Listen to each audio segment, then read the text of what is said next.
ರೇಣುಕಾಸ್ವಾಮಿ ಕೊಲೆ ಆರೋಪದಲ್ಲಿ ನಟ ದರ್ಶನ್ ಜೈಲು ಸೇರಿ 1.5 ತಿಂಗಳಾಯಿತು.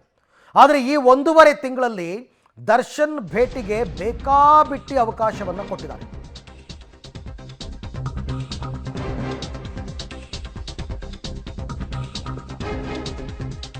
ಜೈಲಿನಲ್ಲಿರ್ತಕ್ಕಂಥ ದರ್ಶನ್ ಅವರನ್ನ ಭೇಟಿಯಾಗೋದಕ್ಕೆ ಬೇಕಾಬಿಟ್ಟಿ ಅವಕಾಶ ಕೊಟ್ಟಿದ್ದಾರೆ.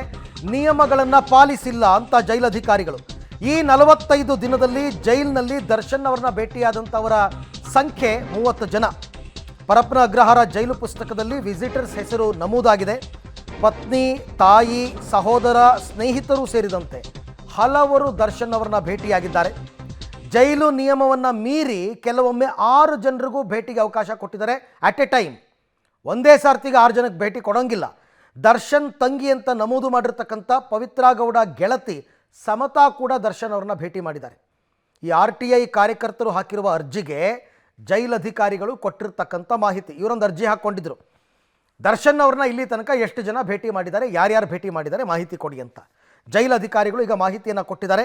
ಒಟ್ಟು 30 ಜನ ಈ 1.5 ತಿಂಗಳಲ್ಲಿ. ಅಂದರೆ ಅದರಲ್ಲಿ ವಿಜಯಲಕ್ಷ್ಮಿ ಮತ್ತು ದಿನಕರ್ ತೂಗುದೀಪ್ ಅವರೆಲ್ಲ ಪದೇ ಪದೇ ಭೇಟಿಯಾಗಿದ್ದಾರೆ, 5-6 ಬಾರಿ ಭೇಟಿಯಾಗಿದ್ದಾರೆ. ಒಟ್ಟು 30 ಜನ ನಿಯಮಗಳನ್ನು ಗಾಳಿಗೆ ತೂರಿ ಅವರಿಗೆ ಅವಕಾಶವನ್ನು ಮಾಡಿಕೊಡಲಾಗಿದೆ ಅಂತಕ್ಕಂಥದ್ದು. ಸಾಮಾನ್ಯವಾಗಿ ಒಂದು ಕುಟುಂಬದ ಸದಸ್ಯರು ಅಂತ ಬಂದರೆ 6 ಜನಕ್ಕೆ ಮಾತ್ರ ಅವಕಾಶ.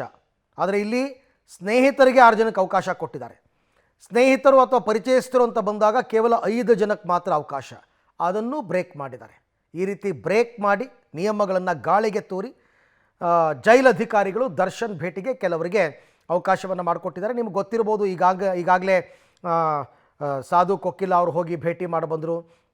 ಅದಾದ ನಂತರ ಇವು ಸಾಕಷ್ಟು ಜನ ನಿರ್ದೇಶಕರು ಅವರೆಲ್ಲರೂ ಕೂಡ ಹೋಗಿ ಭೇಟಿ ಮಾಡಿ ಬಂದರು. ನಾಗೇಂದ್ರ ಪ್ರಸಾದ್ ಅವರು ಹೋಗಿದ್ದರು, ಮತ್ತು ಚಂದ್ರು ಅವರು ಹೋಗಿದ್ದರು, ಎಲ್ಲ ಭೇಟಿ ಮಾಡಿ ಬಂದಿದ್ದಾರೆ. ಈ ಬಗ್ಗೆ ಮತ್ತಷ್ಟು ಮಾಹಿತಿ ನನ್ನ ಕೊಲೀಗ್ ಮಾರುತಿ ಅವರಿಂದ ಪಡ್ಕೊಳ್ಳೋಣ. ಮಾರುತಿ, ಈಗ ಕಾನೂನು ಏನು ಹೇಳುತ್ತೆ, ಒಂದು ಬಾರಿಗೆ ಎಷ್ಟು ಜನಕ್ಕೆ ಅವಕಾಶ ಕೊಡಬೇಕು, ಇಲ್ಲಿ ನಿಯಮವನ್ನು ಗಾಳಿಗೆ ತೂರಿರ್ತಕ್ಕಂಥ ವಿಚಾರ ಯಾವ್ಯಾವುದು ಅಂತ? ಖಂಡಿತ ಅರವಿಂದ್, ದರ್ಶನ್ ಭೇಟಿ ವಿಚಾರದಲ್ಲಿ ಸಾಕಷ್ಟು ನಿಯಮಗಳನ್ನು ಗಾಳಿಗೆ ತೂರಿರುವಂಥದ್ದು. ಪ್ರಮುಖವಾಗಿ ಜೈಲಿಗೆ ಯಾರೇ ಭೇಟಿ ಕೊಡಬೇಕಂದ್ರೂ ಮೊದಲು ಜೈಲಾಧಿಕಾರಿಗಳ ಅನುಮತಿ ಪಡಿಬೇಕು. ಅದಕ್ಕಾಗಿ ಅವರು ಒಂದು ಅರ್ಜಿನ ಹಾಕಬೇಕು. ಆನಂತರದಲ್ಲಿ ಅರ್ಜಿನ ಪರಿಶೀಲಿಸಿದಂಥ ಮುಖ್ಯ ಜೈಲಾಧಿಕಾರಿ ಅದಕ್ಕೆ ಅನುಮತಿ ಕೊಡ್ತಾರೆ. ಅನುಮತಿ ಕೊಟ್ಟ ನಂತರದಲ್ಲಿ ಅವರು ವಿಸಿಟಿಂಗ್ ಮಾಡಬೇಕಾಗತ್ತೆ. ವಿಸಿಟಿಂಗ್ ಮಾಡಬೇಕಾದ್ರೆ ಪ್ರಮುಖವಾಗಿ ವಿಸಿಟಿಂಗ್ ಡೈರಿಯಲ್ಲಿ ಯಾರು ಜೈಲಿಗೆ ಭೇಟಿ ಕೊಡ್ತಾರೋ ಅವರೇ ಹ್ಯಾಂಡ್ ರೈಟಿಂಗಲ್ಲಿ ತಮ್ಮ ಡೀಟೇಲ್ಸ್ಗಳನ್ನ ಬರೀಬೇಕಾಗತ್ತೆ. ಡೀಟೇಲ್ಸ್ಗಳಲ್ಲಿ ಬರೀಬೇಕಾದ್ರೆ ತಾವು ಯಾರು, ಎಲ್ಲಿಂದ ಬಂದಿದ್ದೀವಿ, ಯಾರನ್ನ ಭೇಟಿ ಆಗ್ತಿದ್ದೀವಿ ಮತ್ತು ಎಷ್ಟು ಸಮಯ ಇನ್ನಾಗಬೇಕಾದ್ರೂ ಟೈಮ್ ಬರೀಬೇಕು. ಮತ್ತು ಎಕ್ಸಿಟ್ ಆಗಬೇಕಾದ್ರೆ 30 ನಿಮಿಷಗಳು ಗರಿಷ್ಠ ಒಬ್ಬ ಕೈದಿ ಜೊತೆಗೆ ಮಾತಾಡೋದಕ್ಕೆ ಅವಕಾಶ ಇರುತ್ತೆ.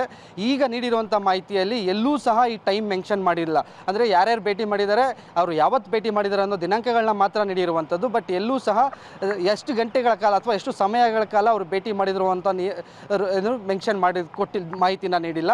ಇದನ್ನು ಮರೆಮಾಚುವಂಥ ಕೆಲಸ ಮಾಡಿದ್ದಾರೆ. 2ನೇ ನಿಯಮ ಬ್ರೇಕ್ ಮಾಡಿರೋದಂದರೆ ಯಾವುದೇ ಒಬ್ಬ ಕೈದಿನ ಭೇಟಿ ಮಾಡೋಕ್ಕೆ ಅಥವಾ ವಿಚಾರಣಾದ ಕೈದಿ ಆಗಿರ್ಬೋದು ಅಥವಾ ಕೈದಿನ ಭೇಟಿ ಮಾಡೋದಕ್ಕೆ ಏಕಕಾಲಕ್ಕೆ 5 ಜನಕ್ಕೆ ಅವಕಾಶ ಇರುತ್ತೆ.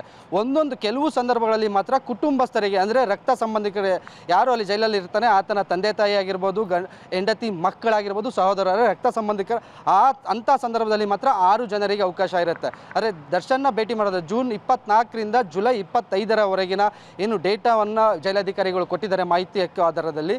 ಅದರಲ್ಲಿ 2 ಬಾರಿ ಜುಲೈ 22 ಮತ್ತು ಜುಲೈ 25ನೇ ತಾರೀಕು 6 ಜನ ಸ್ನೇಹಿತರಿಗೆ, ಅಂದರೆ ಸ್ನೇಹಿತರಿಗೆ 5 ಜನಕ್ಕಿಂತ ಹೆಚ್ಚಿನ ಸ್ನೇಹಿತರಿಗೆ ಅವಕಾಶನೇ ಇಲ್ಲ.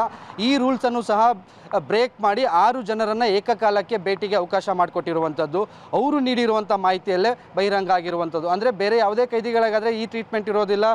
ಅಂದರೆ ರೂಲ್ಸ್ಗಳೇನಿರುತ್ತೆ, ಮೊದಲು ಜೈಲಾಧಿಕಾರಿಗಳಿಗೆ ಅರ್ಜಿ ಹಾಕಬೇಕು. ಅರ್ಜಿ ಹಾಕಿದ ನಂತರದಲ್ಲಿ ಅವರು ಅನುಮತಿ ಕೊಟ್ಟಾದ ಮೇಲೆ ಇವರು ಭೇಟಿಗೆ ಅವಕಾಶ ಇರುತ್ತೆ. ಆದರೆ ಇಲ್ಲಿ ಬೇಕಾಬಿಟ್ಟಿಯಾಗಿ ಏಕಕಾಲಕ್ಕೆ 6 ಜನ 5 ಜನಕ್ಕೆ, ಅಂದರೆ ಸ್ನೇಹಿತರು ಬಂದರೆ 5 ಜನಕ್ಕೆ ಮಾತ್ರ ಇರುತ್ತೆ. ಕುಟುಂಬಸ್ಥರು, ಅದ್ರ ರಕ್ತ ಸಂಬಂಧಿಗಳು ಯಾರು ಇರ್ತಾರೆ ಅವ್ರಿಗೆ ಮಾತ್ರ ಅವಕಾಶ ಇರುತ್ತೆ. ಆದರೆ ಸ್ನೇಹಿತರಿಗೂ ಸಹ 6 ಜನನ ಬಿಟ್ಟಿರುವಂಥದ್ದು.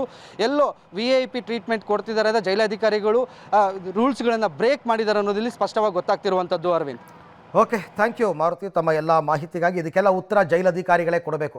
ಆ ಸಿದ್ಧಾರೂಢ ಅನ್ನೋ ವ್ಯಕ್ತಿ ಯಾರೋ ಒಬ್ಬ ಹೋಗ್ಬಿಟ್ಟು ನಾನು ದರ್ಶನ್ಗೆ ಧ್ಯಾನ ಹೇಳ್ಕೊಟ್ಟಿದ್ದೆ ಅಂತಂದ್ಬಿಟ್ರು, ಅದು ದೊಡ್ಡ ಇಶ್ಯೂ ಆಗಿಬಿಟ್ಟಿತ್ತು. ಹಾಗಾಗಿ ಇದಕ್ಕೆಲ್ಲ ಅವಕಾಶ ಕೊಡಬಾರ್ದು. ಕೊಟ್ಟರು ಉತ್ತರವನ್ನು ಜೈಲಧಿಕಾರಿಗಳೇ ಕೊಡಬೇಕಷ್ಟೇ.